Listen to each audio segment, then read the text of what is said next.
بہن کی طلاق کی خبر سن کر میں بہت زیادہ پریشان ہو گئی تھی۔ اگلے ہی دن میں اپنی امی کے گھر چلی گئی۔ میں نے دیکھا کہ وہ پھوٹ پھوٹ کر رو رہی تھی اور مسلسل ایک ہی بات کہہ رہی تھی کہ اماں جان، آپ کی وجہ سے یہ سب کچھ ہوا ہے۔ دولت کا لالچ کر کے آپ نے میری شادی ایک ایسے انسان سے کر دی تھی جسے میری ذات سے بالکل بھی محبت نہیں تھی۔ مجھے سمجھ نہیں آ رہی تھی کہ اپنی بہن کو کس طرح سے تسلیاں دوں۔ 2 دن اس کے پاس گزارنے کے بعد جب میں اپنے گھر واپس گئی تو پیچھے کی حالت دیکھ کر میرا سر چکرانے لگا۔ گھر کی حالت بہت خراب تھی، ہر جگہ پر کوڑا کرکٹ بکھرا ہوا تھا۔ میں نے جب اپنی نند سے پوچھا تو وہ مجھ سے معذرت کرنے لگی اور کہنے لگی، بھابھی جان معاف کر دیں، دراصل پچھلے کچھ دنوں سے میری طبیعت بہت خراب تھی، اسی وجہ سے کام نہیں کر سکی۔ وہ یکدم ہی بہت خوفزدہ ہو گئی تھی۔ میں نے اسے کہا کہ پریشان ہونے کی ضرورت نہیں ہے، میں تمہارے ساتھ مل کر کام کروا دوں گی۔ اس نے مجھے کہا، نہیں، اس کی ضرورت نہیں ہے، اگر بھائی جان کو پتہ چل گیا تو وہ مجھ پر غصہ کریں گے۔ میں نے اسے کہا کہ غصے کی کوئی بھی بات نہیں ہے، تم بس اسے نہ بتانا، میں بھی نہیں بتاؤں گی۔ جب میں اپنے کمرے میں گئی تو سامنے کا منظر دیکھ کر میرا سر چکرانے لگا۔ کل ہی آندھی آئی تھی اور میرے کمرے کی کھڑکی بھی کھلی رہی تھی، پورے کمرے میں دھول مٹی تھی۔ میں نے کمرے کی صفائی کرنا شروع کر دی۔ اچانک میری نظر اس الماری پر پڑی۔ میرے شوہر نے یہ الماری کھولنے سے مجھے منع کیا تھا۔ میں نہیں جانتی تھی کہ اس کی کیا وجہ ہے۔ جب بھی میں اس سے پوچھنے کی کوشش کرتی تھی تو وہ مجھے ڈانٹ کر خاموش کروا دیتا تھا اور مجھے کہتا تھا کہ بہتر یہی ہے کہ تم انجان ہی رہو، کیونکہ جس دن تمہیں سچائی کے بارے میں پتہ چلا اس دن تمہیں بہت دکھ ہوگا۔ اب تو میرے تجسس میں بھی اضافہ ہوتا چلا جا رہا تھا، کیونکہ یکدم ہی میری ساس اور نند کا رویہ بدلا تھا اور اس کے پیچھے مجھے کوئی بہت بڑی وجہ لگ رہی تھی۔ میں الماری کے قریب پہنچی ہی تھی کہ اچانک کمرے کا دروازہ زوردار آواز سے کھلا اور میری نند کمرے کے اندر داخل ہوئی۔ جب اس نے مجھے الماری کے قریب کھڑے دیکھا تو پریشان ہو گئی اور جلدی سے میرے قریب آ کر کہنے لگی، بھابھی جان، آپ یہ الماری مت کھولیے گا، یہاں پر بھائی کے کچھ ضروری کاغذات پڑے ہوئے ہیں، انہوں نے سب کو ہی سختی سے منع کیا ہوا ہے، کہیں ایسا نہ ہو کہ انہیں پتہ چلے اور وہ آپ پر غصہ کریں۔ میں نے ہنستے ہوئے اسے کہا، ارے میں یہ الماری کہاں کھولنے والی تھی، میں تو بس دھول مٹی صاف کر رہی تھی۔ اس کے ساتھ ہی میں نے اس کی توجہ اپنے کمرے کی طرف مبذول کروا دی اور فکر مندی سے اسے کہا، دیکھو نا، تمہاری لاپرواہی کی وجہ سے سارے کمرے کی حالت ہی خراب ہو گئی ہے۔ یہ دیکھ کر وہ دوبارہ سے پریشان ہو گئی اور مجھے کہنے لگی کہ آپ بالکل بے فکر ہو جائیں، مجھے صرف اور صرف 15 منٹ کا وقت دے دیں، 15 منٹ کے اندر اندر میں یہ کمرہ چمکا دوں گی۔ ارے نہیں، اس کی ضرورت نہیں ہے، تم بس مجھ پر ایک احسان کرو، باہر سے کپڑا لے کر آ جاؤ، میں خود ہی باقی کمرہ صاف کر لوں گی۔ میں نے اسے باہر بھیج دیا اور خود بیڈ پر جا کر بیٹھ گئی۔ جب وہ کپڑا لے کر آئی تو میں نے اسے کمرے سے جانے کا کہا اور خود صفائی کرنا شروع کر دی۔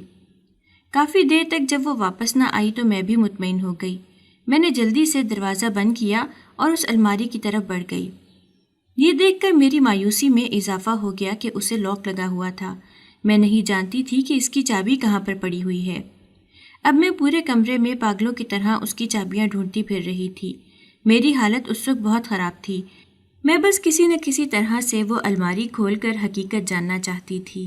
یہ ایک اچھا وقت تھا اور میرے پاس اچھا موقع بھی تھا، کیونکہ شوہر کچھ دنوں کے لیے شہر سے باہر گیا ہوا تھا اور اس کی واپسی ہفتے سے پہلے ممکن نہیں تھی۔ اور پھر کپڑوں کی الماری میں ہی مجھے کچھ چابیاں پڑی ہوئی دکھائی دیں۔ میں نے جلدی سے وہ اٹھا لی اور الماری میں لگا کر چیک کرنے لگی۔ تھوڑی سی کوششوں کے بعد مجھے وہ چابی مل گئی۔ وہاں پر بہت سارے کاغذات پڑے ہوئے تھے۔ میں ان تمام کاغذات کو آگے پیچھے کر کے دیکھنے لگی، لیکن کوئی بھی ایسا نہیں تھا جو میرے کام کا تھا۔ مجھے تو ان کی سمجھ ہی نہیں آ رہی تھی۔ مایوس ہو کر میں نے وہ الماری دوبارہ سے بند کر دی اور صفائی میں مصروف ہو گئی۔ بعد میں جب اسی کو ہٹا کر میں نے صفائی کرنا چاہی تو دیکھا کہ پیچھے ایک فائل پڑی ہوئی تھی۔ وہ مجھے کافی پرکشش دکھائی دے رہی تھی۔ جلدی سے میں نے اٹھا لی اور سامنے لکھی ہوئی تحریر کو دیکھا تو ایک لمحے کے لیے مجھے یقین ہی نہیں آیا۔ میں سوچ بھی نہیں سکتی تھی کہ یہ سب کچھ بھی ممکن ہو سکتا ہے۔ میں بے یقینی کے سمندر میں غوطہ زن ہو گئی تھی۔ اسی وقت ہی دروازے پر ایک زوردار دستک ہوئی اور مجھے اپنے شوہر کی آواز سنائی دی۔ اس کے ساتھ ہی فائل میرے ہاتھوں سے چھوٹ کر گر گئی۔ اسی وقت مجھے یہ بھی احساس ہوا تھا کہ کمرے کو لاک نہیں لگایا ہوا تھا۔ دروازہ کھلا اور میرا شوہر کمرے کے اندر داخل ہو گیا، اور پھر اس کے ساتھ ہی خبیث انسان، میری نظروں کے سامنے سے دفع ہو جاؤ، تم اس قابل بھی نہیں ہو کہ تم میرے پہلو میں بیٹھو۔ یہ الفاظ میری ساس کے تھے جو انہوں نے کچھ دن پہلے میرے شوہر کو کہے تھے۔ جب اپنے شوہر کی عزت افزائی سنی تو میری آنکھوں میں آنسو آ گئے۔ میں سوچ بھی نہیں سکتی تھی کہ کوئی میرے مجازی خدا کو اتنے سخت الفاظ بول سکتا ہے۔ اس وقت صرف میری ساس ہی نہیں بلکہ خاندان کے اور بھی بہت سارے لوگ جمع تھے۔ میرا شوہر ہمیشہ کی طرح گھر کے اندر داخل ہوا تھا اور میری ساس کے پہلو میں جا بیٹھا تھا۔ یہ دیکھ کر میری ساس کا پارا غصے سے گھوم گیا۔ میں نہیں جانتی تھی کہ وہ کس کا غصہ میرے شوہر پر اتار رہی تھی، مگر مجھے اتنا پتا تھا کہ وہ میرے شوہر کے ساتھ زیادتی کر رہی تھی۔ اس سے پہلے کہ میں کچھ کہتی، میرے شوہر نے مجھے آنکھوں ہی آنکھوں میں خاموش رہنے کا اشارہ کیا اور پھر اس کے ساتھ ہی مجھے کمرے سے باہر جانے کا کہا۔ میں اپنے کمرے میں گئی اور پھوٹ پھوٹ کر رونے لگی۔ مجھے سب سے زیادہ غصہ اپنی ماں پر آ رہا تھا، جنہوں نے مجھے اس جہنم میں جھونک دیا تھا۔ یہاں پر میری عزت 2 کوڑی کی بھی نہیں تھی۔ سب لوگ ہی مجھ سے ہتک آمیز لہجے میں بات کرتے تھے۔ پورا دن گدھوں کی طرح میں گھر کے کام کرتی رہتی تھی۔ اگر ذرا آرام کے لیے بیٹھ جاتی تھی تو اس پر بھی مجھے باتیں سننے کو ملتی تھیں۔ گھر میں جب کبھی شکایت لگاتی تو اماں بھی دونوں ہاتھ اٹھا کر مجھے خاموش رہنے کا کہتی۔ انہوں نے تو جیسے مجھ سے جان چھڑوائی تھی، اس کے لیے میں کبھی بھی انہیں معاف کرنے والی نہیں تھی۔ دوسری طرف میری شادی کے 1 ہی مہینے کے بعد اماں نے میری بہن کی بھی شادی کر دی، اور وہ شادی دیکھنے کے لائق تھی۔ انہوں نے میری بہن کو ہر طرح کا جہیز دیا تھا۔ اس کے علاوہ اس کا بہت سارا زیور بھی بنایا گیا تھا، جبکہ میرے حصے میں سوائے اس 2 سونے کی انگوٹھیوں کے کچھ بھی نہیں آیا تھا۔ جب میری باری تھی تب اماں نے صاف صاف کہہ دیا تھا کہ وہ غریب ہیں اور ان کے پاس دینے کے لیے کچھ بھی نہیں ہے۔ تب ایک لمحے کے لیے میرے دل میں آیا تھا کہ میں اپنی اماں جان سے پوچھ ہی لوں کہ جو ابا کی پینشن آتی ہے اور جو 25 سالوں سے زمینوں کے کرائے آ رہے ہیں وہ کہاں پر جاتے ہیں، مگر میں جانتی تھی کہ اس پر بھی مجھے باتیں ہی سننے کو ملیں گی۔ میں خاموش ہو گئی۔ دوسری طرف میرے سسرال والوں نے بھی کوئی پیشکش نہیں کی، جس کی وجہ سے مجھے یہی لگا تھا کہ وہ اچھے لوگ ہیں۔ باقی گھر والے بھی یہی سمجھ رہے تھے۔ کوئی بھی نہیں جانتا تھا کہ میری زندگی میں ایک بہت بڑا طوفان آنے والا ہے۔ وہ دن مجھے بہت اچھے طریقے سے یاد تھا جس دن رخصت ہو کر میں اپنے سسرال گئی تھی۔ میں کمرے میں بیٹھی اپنے شوہر کے آنے کا انتظار کر رہی تھی۔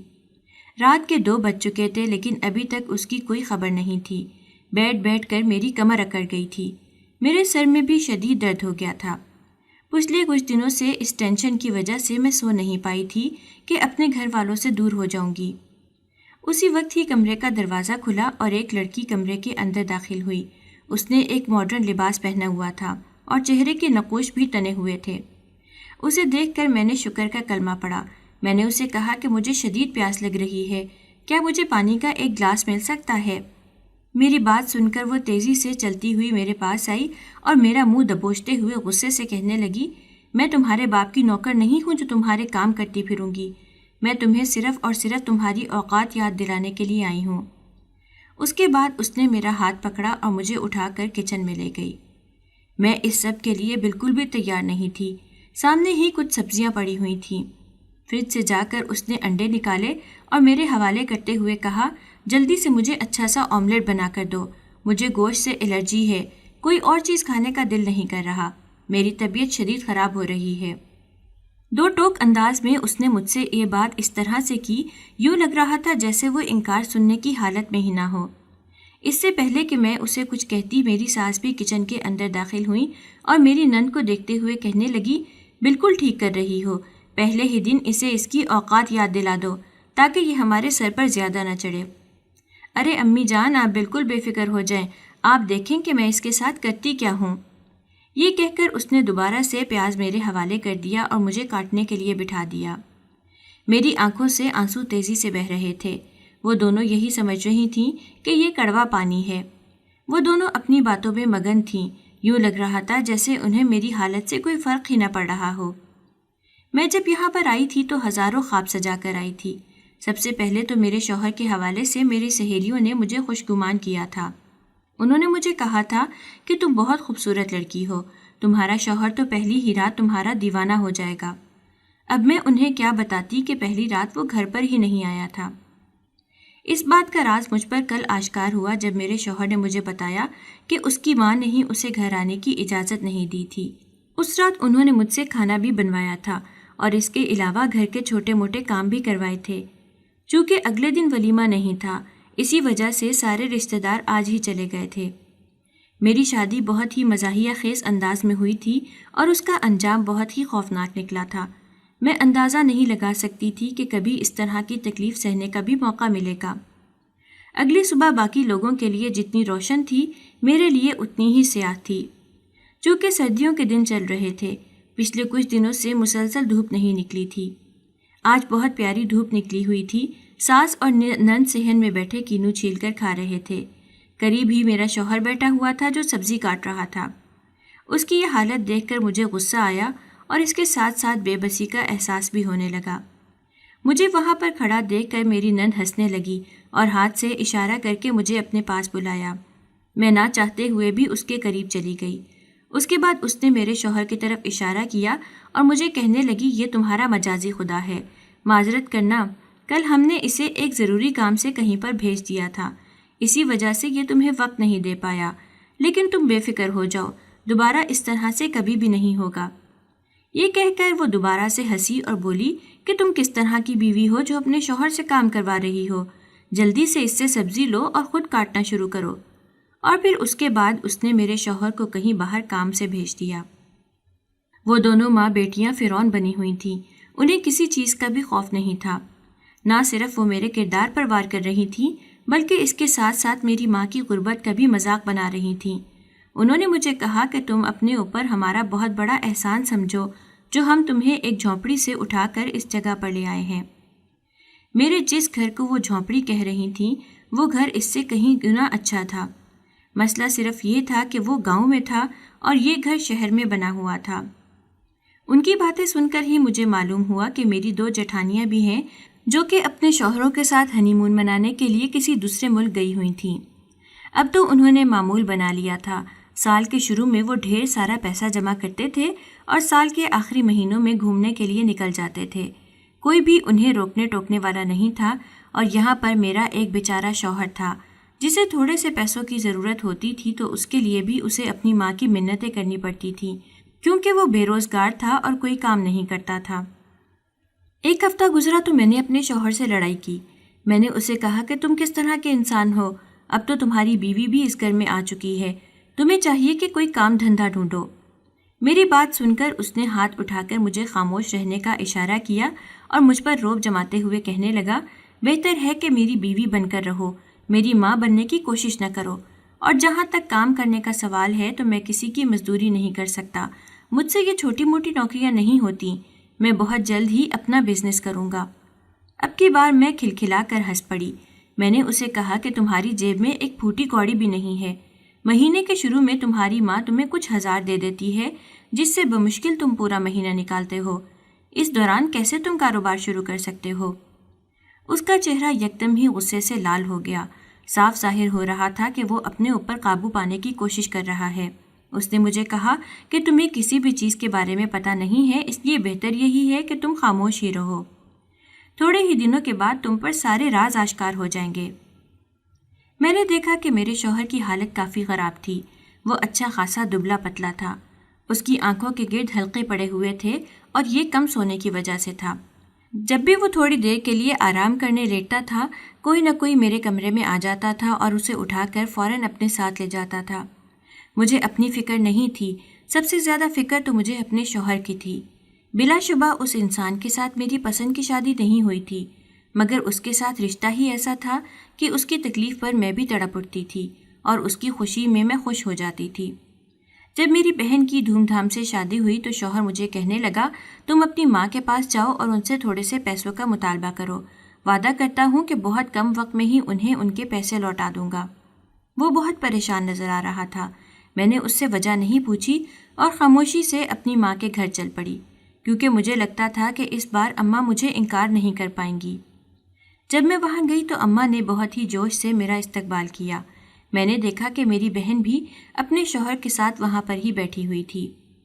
وہ سر سے پاؤں تک زیور میں لدی ہوئی تھی۔ اس کے مقابلے میں میری حالت قابل رحم تھی۔ میں نے سردیوں میں بھی کاٹن کا سادہ سا سوٹ پہن رکھا تھا جس کے اوپر ایک پتلی سی سویٹر تھی، جبکہ اس نے ایک برانڈ کا جوڑا پہن رکھا تھا۔ اس کے ساتھ اس نے لیدر کی جیکٹ پہنی ہوئی تھی، یقیناً اس کے اپنے شوہر کی تھی۔ مجھے دیکھ کر اس کا شوہر اٹھ کھڑا ہوا اور مجھے سلام کرنے لگا۔ میں نے مسکراتے ہوئے جواب دیا اور اس کا حال پوچھا۔ اس دوران میں اپنے چہرے پر مسلسل کسی کی نظروں کی تپش محسوس کر رہی تھی۔ جب میں نے نگاہ پھیر کر دیکھا تو میری بہن بہت ہی عجیب و غریب نظروں سے میری طرف دیکھ رہی تھی۔ اسے دیکھ کر چند لمحوں کے لیے تو مجھے خوف محسوس ہونے لگا۔ اس کی نگاہوں کا جو مطلب تھا اسے جان کر میں خود شرمندہ ہو گئی اور سوچنے لگی کہ یہ کس طرح کی عورت ہے جو مجھ پر شک کر رہی ہے۔ اس کی اس حرکت کی حقیقت بھی تھوڑی ہی دیر بعد مجھے عیاں ہو گئی۔ جب وہ لوگ وہاں سے گئے تو اماں جلدی سے میرے پاس آئیں اور پریشانی سے کہنے لگیں، تمہیں پتہ نہیں ہے کہ اس کا شوہر کتنا بے غیرت انسان ہے۔ میں نے بے یقینی سے ان کے چہرے کی طرف دیکھا تھا، کیونکہ تھوڑی دیر پہلے تک وہ اپنے داماد سے ہنس ہنس کر باتیں کر رہی تھیں اور اس کی تعریفوں میں زمین آسمان کے قلابے ملا رہی تھیں، مگر اس کے جانے کے فوراً بعد ہی وہ اس کی چغلیاں کرنے لگی تھیں۔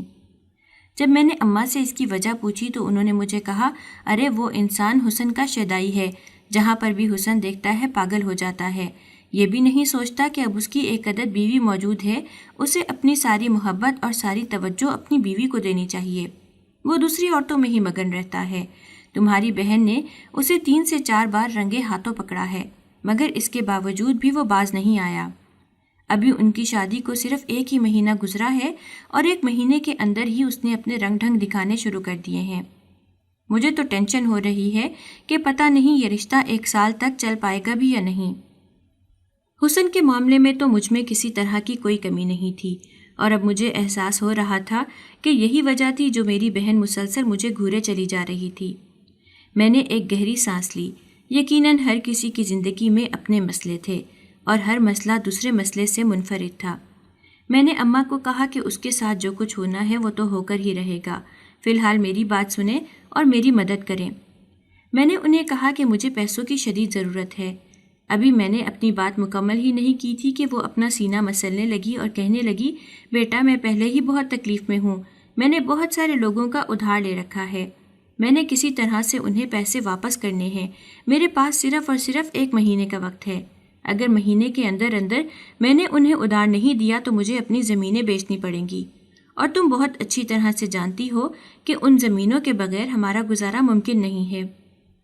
میں نے بیزاریت سے امی کے اس ڈرامے کی طرف دیکھا اور انہیں کہا، خدا کا خوف کریں، بیٹی کو دینے کے لیے آپ کے پاس اچھی خاصی رقم تھی، اور اب جب میں نے معمولی سی رقم کا مطالبہ کیا ہے تو اس پر بھی آپ ڈرامہ لگا رہی ہیں۔ میں نے سخت الفاظ کا چناؤ کیا تھا جس کی وجہ سے بات بگڑ گئی۔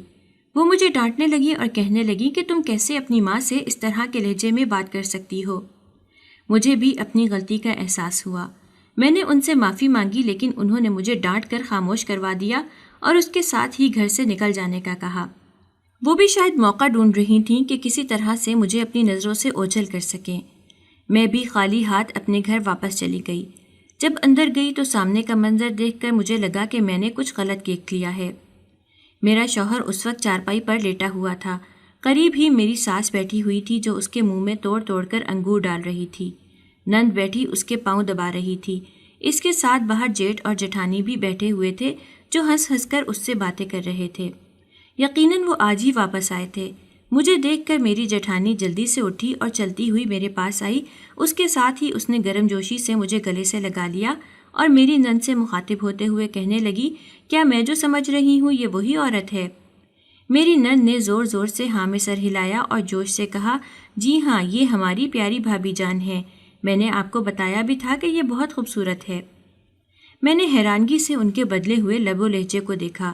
ایک نظر اپنے شوہر پر ڈالی تو وہ مسکراتے ہوئے میری طرف ہی دیکھ رہا تھا۔ اس نے آنکھوں ہی آنکھوں میں مجھے خاموش رہنے کا اشارہ کیا اور مجھے کمرے میں جانے کا کہا۔ میں جو سوچ رہی تھی کہ گھر جانے کے بعد دوبارہ سے کام کرنا پڑے گا، جب دیکھا کہ سارے کام میری نند کر چکی ہے تو میں بھی پرسکون ہو گئی اور کمرے میں جا کر لیٹ گئی۔ ذہنی تھکاوٹ بہت زیادہ تھی، لمحوں میں ہی میں سو گئی۔ شام کے وقت جب میری آنکھ کھلی تو مغرب کا ٹائم تھا۔ میں یہ دیکھ کر پریشان ہو گئی۔ جلدی سے کمرے سے باہر نکلی کیونکہ ابھی تک میں نے کھانا بھی بنانا تھا۔ کچن میں گئی تو پہلے ہی مختلف کھانوں کی خوشبوئیں آ رہی تھیں۔ میری نند پسینے میں شرابور وہاں پر کھڑی تھی۔ اس کی یہ حالت دیکھ کر مجھے بہت خوشی محسوس ہو رہی تھی۔ وہ جلدی سے پلٹی تھی۔ میں نے بھی اپنی مسکراہٹ سمیٹ لی اور فکر مندی سے اس سے پوچھا کہ تم کیا کر رہی ہو؟ میری بات سن کر وہ مسکرانے لگی اور کہنے لگی، ارے بھابھی، آپ یہاں پر کیوں چلی آئیں؟ اپنے کمرے میں جا کر آرام کریں۔ اس کا یہ لب و لہجہ میرے لیے نیا تھا، مجھ سے ہضم نہیں ہو رہا تھا۔ میں نے اسے کہا، خیریت تو ہے؟ آج تمہیں کچھ زیادہ ہی مجھ پر پیار آ رہا ہے۔ اب کی بار وہ خاموش ہو گئی۔ اس نے اپنی گردن جھکا دی۔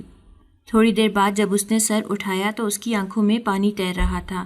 وہ تیزی سے چلتی ہوئی میرے پاس آئی اور میرا ہاتھ پکڑتے ہوئے مجھے کہنے لگی کہ میں نے آپ کے ساتھ پہلے جو بھی سلوک کیا ہے میں اس پر بہت زیادہ شرمندہ ہوں۔ مجھے آپ کے ساتھ ویسا رویہ نہیں رکھنا چاہیے تھا، لیکن وہ سب کچھ انجانے میں ہوا۔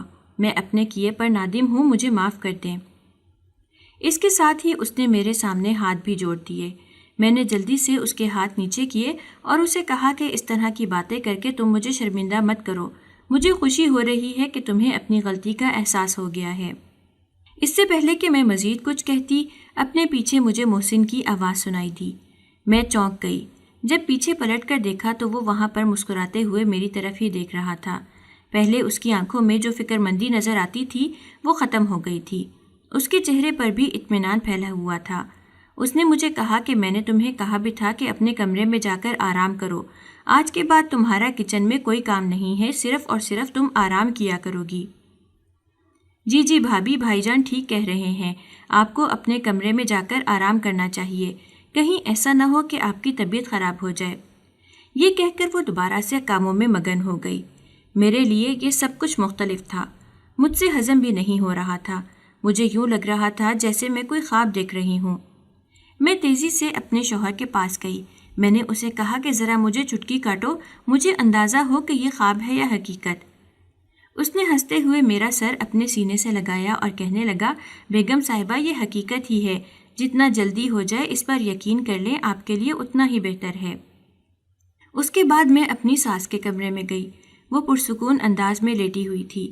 مجھے دیکھ کر جلدی سے اٹھ بیٹھی اور مسکراتے ہوئے کہنے لگی، ارے بہو، تم وہاں پر کیوں کھڑی ہو؟ میرے پاس آ کر بیٹھو۔ اس کے لہجے میں بھی شیرینی تھی۔ میں ہچکچاتے ہوئے اس کے قریب جا کر بیٹھ گئی۔ اس نے پیار سے میرے سر پر ہاتھ پھیرا اور مجھے کہنے لگی کہ ماضی میں جو کچھ بھی ہوا ہے تم بھول جاؤ۔ ہمیں پتہ نہیں کیا ہو گیا تھا، لیکن اب ہمیں عقل آ گئی ہے۔ ہم وعدہ کرتے ہیں کہ دوبارہ تمہارے ساتھ اس طرح کا سلوک روا نہیں رکھا جائے گا۔ تمہیں وہی درجہ دیا جائے گا جو درجہ باقی بہوؤں کو حاصل ہے۔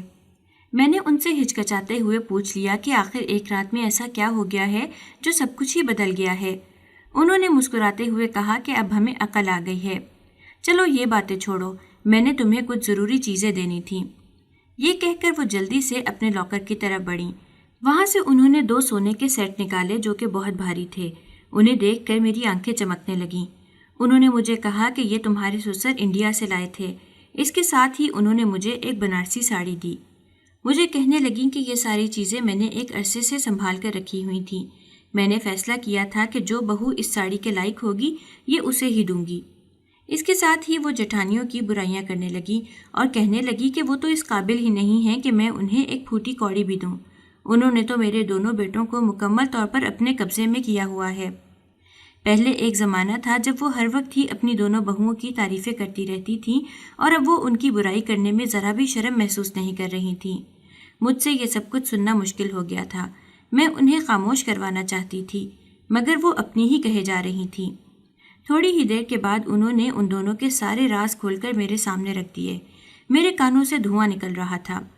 اس وقت میں صرف ایک ہی بات سوچ رہی تھی کہ اگر کبھی ان کی میرے ساتھ لڑائی ہو گئی تو کیا یہ دوسری عورتوں کے سامنے میری بھی اسی طرح سے ہی برائیاں کریں گی؟ اس وقت مجھے احساس ہو گیا تھا کہ میری ساس بالکل بھی ٹھیک عورت نہیں ہے۔ ان سے جتنا دور رہا جائے اتنا ہی اچھا ہے۔ اب میں اپنے شوہر سے بات کرنے کا فیصلہ کر رہی تھی کیونکہ میرے تجسس میں اب حد سے زیادہ اضافہ ہو گیا تھا۔ ایک وقت تھا جب اس کے پاس پھوٹی کوڑی بھی نہیں ہوتی تھی اور اب اس کی جیب سارا وقت ہی پیسوں سے بھری رہتی تھی۔ میں جب اس سے بات کرنے کے لیے گئی تو وہ مسکراتا ہوا اٹھ کھڑا ہوا اور میرے کندھے پر ہاتھ رکھتے ہوئے کہنے لگا، ارے دیکھو تو تم نے اپنی کیا حالت بنائی ہوئی ہے، اچھا سا لباس پہنا کرو تاکہ مجھے بھی دیکھنے کا دل کرے۔ میں نے شکایتی نظروں سے اس کی طرف دیکھا اور اسے کہا کہ تم بہت اچھے طریقے سے جانتے ہو کہ میرے پاس کوئی بھی اچھا جوڑا نہیں ہے، تو اس میں پریشان ہونے والی کون سی بات ہے؟ جلدی سے عبایا پہنو، میں تمہیں شاپنگ کروانے کے لیے لے کر چلتا ہوں۔ اس کے کہنے پر میں نے جلدی سے کپڑے تبدیل کر لیے۔ میں بھول گئی تھی کہ میں اس سے کچھ پوچھنے کے لیے آئی ہوں۔ تھوڑی دیر کے بعد میں اس کے ساتھ ایک شاپنگ مال میں موجود تھی۔ اس نے میرا ہاتھ پکڑا ہوا تھا۔ وہ مجھے مختلف دکانوں میں لے کر جانے لگا۔ میں جس چیز پر بھی ہاتھ رکھتی تھی وہ چیز اگلے ہی لمحے پیک ہو کر مجھے مل جاتی تھی۔ مجھے بہت خوشی محسوس ہو رہی تھی۔ ہمیشہ سے ہی میں نے ایسی زندگی کی خواہش کی تھی۔ شاپنگ کروانے کے بعد وہ مجھے ایک بہت بڑے ہوٹل میں لے کر گیا جہاں پر اس نے مجھے ایک پرلطف ڈنر کروایا۔ میں نے اس حالت کے بارے میں پوچھا کہ تمہارے پاس اتنے پیسے کہاں سے آئے؟ میری بات سن کر وہ ہنسنے لگا اور کہنے لگا، تم آم کھاتی جاؤ، گٹلیاں مت گنو۔ میں نے اسے کہا کہ اب تو میرے تجسس میں بھی اضافہ ہوتا چلا جا رہا ہے۔ اس نے مجھے کہا کہ بہتر یہی ہے کہ تم اپنے دماغ کے گھوڑے کو بے لگام مت چھوڑو۔ بیٹھے ہوئے تھوڑی ہی دیر گزری تھی کہ ایک آدمی اس کے پاس آیا، جسے دیکھ کر وہ اٹھ کھڑا ہوا اور پرجوش انداز میں اسے اپنے گلے سے لگا لیا۔ اس کے بعد اس نے انکل سے میرا تعارف کروایا اور کہا کہ یہ میرے چچا جان ہیں۔ میں نے حیرت سے اس کے قریب کھڑے شخص کو دیکھا۔ اس سے میں آج سے پہلے نہیں ملی تھی۔ میری حیرانگی دیکھ کر وہ انکل ہنسنے لگے اور کہنے لگے، بیٹا میں سب سمجھ سکتا ہوں کہ تمہیں بھی یہ سب دیکھ کر حیرت ہو رہی ہوگی، لیکن یہ سچ ہی ہے۔ پھر انہوں نے میرے شوہر کی طرف دیکھا اور اسے کہنے لگے، کیا تم نے ابھی تک اپنی بیوی کو کچھ بھی نہیں بتایا؟ میرے شوہر نے انکار میں سر ہلایا اور ان کے کندھے کو تھپکتے ہوئے کہنے لگا، فکر مت کریں، ابھی ٹھیک وقت نہیں آیا، جب صحیح وقت آئے گا تو میں اسے سب کچھ بتا دوں گا۔ مجھے ان کی باتوں کی کچھ بھی سمجھ نہیں آ رہی تھی، لیکن ایک بات کا تو مجھے اندازہ ہو چکا تھا کہ وہ لوگ مجھ سے کچھ چھپا رہے ہیں۔ اس کے بعد میرا شوہر کام میں بہت زیادہ مصروف رہنے لگا۔ مجھے پتا چلا تھا کہ اس نے اپنا ایک کاروبار شروع کیا ہے اور اس کاروبار کے لیے پیسے بھی اسے اس کی ماں نے ہی دیے تھے۔ پہلے انہوں نے مجھے زیور دیا اور پھر میرے شوہر کو پیسے دیے۔ آخر اس کے پیچھے کوئی تو بڑی وجہ موجود تھی، جس کے بارے میں جاننا اب مجھ پر لازم ہو گیا تھا، اور شاید اس دن میں جاننے میں کامیاب بھی ہو جاتی اگر مجھے اپنے گھر سے ایک بری خبر نہ ملتی۔ صبح کا وقت تھا، میں بیٹھی ناشتہ کر رہی تھی جب اچانک ہی میرا موبائل بجا۔ میں نے دیکھا کہ میری اماں کا فون تھا۔ اتنے مہینوں کے بعد انہوں نے مجھے کال کی تھی۔ میں نے جلدی سے کال اٹھا لی۔ دوسری طرف انہوں نے جو بات مجھے بتائی وہ سن کر مجھے لگا تھا کہ میرے قدموں کے نیچے سے زمین نکل گئی ہے۔ میری بہن کو طلاق ہو گئی تھی۔ میں نے ناشتہ وہیں پر چھوڑا اور جلدی سے اپنے کمرے کی طرف بھاگی، چادر اوڑھ کر اپنی ماں کے گھر چلی گئی۔ اندر داخل ہوئی تو بہن کے رونے کی آواز سنائی دی۔ وہ تڑپ رہی تھی اور چھوٹے بچے کی طرح زور زور سے رو رہی تھی۔ وہ صرف ایک ہی بات کہہ رہی تھی کہ اماں، میرا کیا قصور تھا جو میرے ساتھ اتنی بڑی زیادتی ہوئی؟ میں تیزی سے اس کے پاس گئی۔ مجھے دیکھ کر وہ اٹھ کھڑی ہوئی اور زور سے مجھ سے گلے ملتے ہوئے کہنے لگی، مجھے معاف کر دو، میں نے تمہارا حق کھایا تھا اور دیکھو کہ وہ سب کچھ مجھے ہضم نہیں ہوا۔ دراصل اماں نے جو زیور اور جو کپڑا مجھے دینا تھا وہ بھی اس نے اپنے جہیز کے لیے رکھ لیا تھا۔ اس بارے میں مجھے کافی ٹائم بعد پتہ چلا تھا، مگر مجھے افسوس نہیں ہوا تھا۔ میں نے اسے کہا کہ اس طرح کی کوئی بات نہیں ہے، تم فضول سوچے اپنے دماغ سے نکال دو۔ تم بس یہ سمجھو کہ ایک ذلیل انسان سے تمہارا پیچھا چھوٹ گیا ہے۔ اگر تم اس کے ساتھ رہتی تو وہ تمہیں ایک پاگل انسان بنا دیتا۔ تم شکر ادا کرو کہ تم نفسیاتی بننے سے بچ گئی ہو۔ اس نے مجھے روتے ہوئے کہا کہ میں ایک طلاق یافتہ ہوں، میری معاشرے میں کوئی بھی عزت نہیں ہے، لوگ مجھ پر ہی الزام لگائیں گے اور تھو تھو کریں گے۔ میں نے اس سے کہا کہ یہ صرف اور صرف تمہاری غلط فہمی ہے، ایسا کچھ بھی نہیں ہوگا۔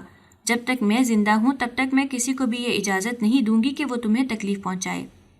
چند دن میں امی کے گھر میں ہی رہی اور پھر اس کے بعد میں دوبارہ سے اپنے سسرال لوٹ گئی، اور اس دن میرا شوہر گھر پر نہیں تھا۔ میرے پاس موقع تھا کہ میں الماری چیک کروں، اور پھر جو فائل مجھے دیکھنے کو ملی اور اس پر جو تحریر میں نے پڑھی، اس کے بعد تو چند لمحوں کے لیے میرا دماغ کچھ سوچنے سمجھنے کے قابل ہی نہیں رہا۔ اسی وقت میرا شوہر کمرے کے اندر داخل ہو گیا۔ جب اس نے میرے ہاتھ میں وہ فائل دیکھی تو وہ مسکرانے لگا اور کہنے لگا کہ مجھے پتا تھا کہ تم اس کے پاس پہنچنے میں کامیاب ہو جاؤ گی۔ میں تیزی سے اس کے پاس گئی اور اسے کہا کہ یہ سب کچھ کیا ہے، کیا تم مجھے بتانا پسند کرو گے؟ اس نے میرے کندھے پر ہاتھ رکھا اور مجھے بستر پر بٹھاتے ہوئے کہا، میں تمہیں سب کچھ بتاتا ہوں، میری بات تحمل سے سنو۔ جب میں 2 سال کا تھا تب میری ماں کا انتقال ہو گیا تھا۔ ابا نے دوسری شادی کر لی تھی۔ جس عورت سے انہوں نے شادی کی تھی اس کے پہلے سے ہی بچے تھے۔ اس کے 2 بیٹے تھے، دونوں ہی مجھ سے بڑے تھے۔ وہ ایک غریب عورت تھی جس پر ابا جان نے ترس کھایا تھا۔ اس بارے میں بھی مجھے اپنے چچا جان سے ہی پتہ چلا ہے۔ اس عورت نے ابا سے وعدہ کیا تھا کہ وہ میرا خیال اپنے بچوں کی طرح رکھے گی۔ ابا کا چونکہ ایک بہت بڑا کاروبار تھا اور وہ اپنے کاروبار میں مصروف رہتے تھے، ان کے پاس اتنا وقت نہیں تھا کہ وہ میری دیکھ بھال کر سکتے۔ خاندان کی کسی عورت پر وہ بھروسہ نہیں کرنا چاہتے تھے کیونکہ ساری عورتیں ہی جادو کرنے میں مشہور تھیں۔ انہوں نے میری سگی خالہ سے نکاح کرنا چاہا تھا لیکن وہ کسی اور سے محبت میں گرفتار نکلی تھیں۔ اسی وجہ سے وہ بھی پیچھے ہٹ گئے تھے کیونکہ وہ نہیں چاہتے تھے کہ ان کی وجہ سے کسی عورت کی زندگی برباد ہو۔ خیر میری سوتیلی ماں سے انہوں نے شادی کر لی اور پھر ان کی بدقسمتی یہ ہے کہ 2 ہی سال کے بعد ان کا بھی انتقال ہو گیا۔ میری سوتیلی ماں ایک بہت ہی چالاک عورت تھی۔ وہ اچھے طریقے سے جانتی تھی کہ جب تک وہ ابا کے رشتہ داروں کے درمیان رہے گی تب تک وہ مشکل میں رہے گی۔ چونکہ وہ چاہتی تھی کہ ساری جائیداد اس کے بچوں کو ملے، اس کے لیے سب سے زیادہ ضروری کام وہاں سے نکلنا تھا۔ میری سوتیلی ماں نے وکیل کے ساتھ بھی تعلقات قائم کر لیے تھے اور اسے کہا تھا کہ وہ ابا کی وصیت کے بارے میں کسی کو بھی نہ بتائیں۔ رات کے اندھیرے میں وہ ہم بچوں کو لے کر وہاں سے نکل گئی۔ ان کے بارے میں کسی کو بھی نہیں پتا تھا کہ وہ کہاں پر گئے ہیں۔ وہ فائل جس میں سب کچھ میرے نام تھا وہ بھی اماں کے ہی پاس تھی۔ جیسے جیسے میں بڑا ہوتا گیا ویسے ویسے مجھے یہ بتایا گیا کہ میں ان کا سوتیلا بیٹا ہوں، اور اسی بات کو مد نظر رکھ کر میرے ساتھ بہت برا سلوک کیا جاتا تھا۔ مجھے میرا حق نہیں دیا جاتا تھا، میرے ساتھ نوکروں کی طرح پیش آیا جاتا تھا۔ اماں مجھ سے سارا دن گھر کے کام کرواتی تھی، مجھے مارتی تھی، پیٹتی تھی اور اس کے علاوہ مجھے نیچا بھی دکھاتی تھی۔ میرے چچا جان نے ایک لمبا عرصہ مجھے ڈھونڈنے کی کوشش کی، لیکن پھر کچھ ہی عرصے کے بعد ان کا باہر کا پروگرام بن گیا اور وہ ملک سے باہر چلے گئے۔ ابھی تھوڑا ہی عرصہ پہلے وہ واپس آئے تھے۔ اس دوران ان کی ملاقات ابا کے وکیل سے ہو گئی جو کہ بستر مرگ پر تھا اور اپنی ماضی کی حرکتوں پر بہت زیادہ شرمندہ تھا۔ اس نے میرے چچا جان سے معافی مانگی اور اس کے ساتھ انہیں کہا کہ وہ مجھ سے بھی معافی مانگے۔ حالانکہ اس سب میں اس کا اتنا قصور نہیں تھا جتنا قصور میری سوتیلی ماں کا تھا۔ جب چچا جان مجھ سے آ کر ملے اور انہوں نے مجھے ساری حقیقت کے بارے میں بتایا تو اسی دن میں اپنی سوتیلی ماں کے کمرے میں گیا اور ان کی الماری سے وہ فائل نکالنے میں کامیاب ہو گیا۔ میں دیکھ رہا تھا کہ کچھ دنوں سے وہ مجھ سے کچھ کاغذات پر سائن کروانے کی باتیں کر رہی تھیں، مگر وہ اس میں آلسی برت رہی تھیں۔ انہیں لگتا تھا کہ ابھی ان کے پاس بہت وقت ہے۔ ویسے بھی مجھے کبھی حقیقت کے بارے میں پتہ نہیں چلے گا، مگر اللہ تعالیٰ نے مجھ پر کرم کیا اور میرے چچا کو میرے پاس بھیج دیا۔ پھر میں وہ فائل لے کر ان کے سامنے گیا اور اپنے چچا سے بھی ان کی ملاقات کروائی، جس سے انہیں پتہ چل گیا تھا کہ اب ان کے ہاتھ میں کچھ بھی نہیں بچا۔ وہ رونے لگی، پیٹنے لگی، مجھ سے معافیاں مانگنے لگی۔ اس کے ساتھ ہی انہوں نے میری منتیں کیں کہ میں انہیں اس گھر سے باہر نہ نکالوں۔ ان کا اس گھر کے علاوہ دوسرا کوئی ٹھکانہ نہیں ہے۔ اس وقت اگر میں چاہتا تو ان سے بدلہ لے سکتا تھا، ان کے ساتھ ویسا ہی سلوک کر سکتا تھا جیسا سلوک انہوں نے میرے ساتھ کیا، مگر میں نے معاف کرنا ہی بہتر سمجھا۔ اور تم کیا سمجھتے تھے کہ تمہارے ساتھ برا سلوک دیکھ کر مجھے خوشی محسوس ہوتی تھی؟ ایسا بالکل بھی نہیں ہے۔ مجھے بہت تکلیف پہنچتی تھی مگر میں بے بس تھا، میں کچھ بھی نہیں کر سکتا تھا۔ جب ساری چیزیں میرے ہاتھ میں آئیں اسی دن ہی سب سے پہلے میں نے ان کو اچھی طرح سے سمجھا دیا کہ وہ تمہارے ساتھ بہتر سلوک کریں، اور اب دیکھو کہ وہ کیسے تمہارے آگے پیچھے گھوم رہی ہیں۔ وہ ساری زندگی اب ایسے ہی کرتی رہیں گی کیونکہ ان کے پاس کوئی دوسرا آپشن نہیں ہے۔ شوہر کی بات سن کر میری آنکھوں میں آنسو آ گئے۔ میں سوچ بھی نہیں سکتی تھی کہ اس نے اتنی تکلیف بھری زندگی گزاری ہے۔ اس نے پیار سے میرے آنسو صاف کیے اور مجھے کہنے لگا کہ اب ساری تکلیفیں ختم ہو گئی ہیں، اب صرف اور صرف خوشیاں باقی ہیں۔ وہ فائل اس نے میرے ہاتھوں سے لی اور مجھے کہا کہ یہ بہت ضروری ہے، اسے سنبھال کر رکھو کیونکہ اس میں اس بات کا ثبوت ہے کہ میں اپنے باپ کی سگی اولاد ہوں، اور دوسرا اس میں وہ ساری جائیداد میرے نام ہے۔ کچھ ہی دنوں کے بعد اس نے یہ گھر اپنی سوتیلی ماں کے نام کر دیا اور اس کے ساتھ ساتھ کچھ زمینیں اپنے بڑے بھائیوں کو دے دیں۔ مجھے لے کر وہ انگلینڈ چلا گیا۔ اب میں اس کے ساتھ وہاں پر ایک پرسکون زندگی گزار رہی ہوں۔ اپنی ماں کے انتقال کے چند سالوں کے بعد میں نے اپنی بہن کو بھی انگلینڈ میں بلا لیا اور اس کی ایک اچھے لڑکے سے شادی کر دی۔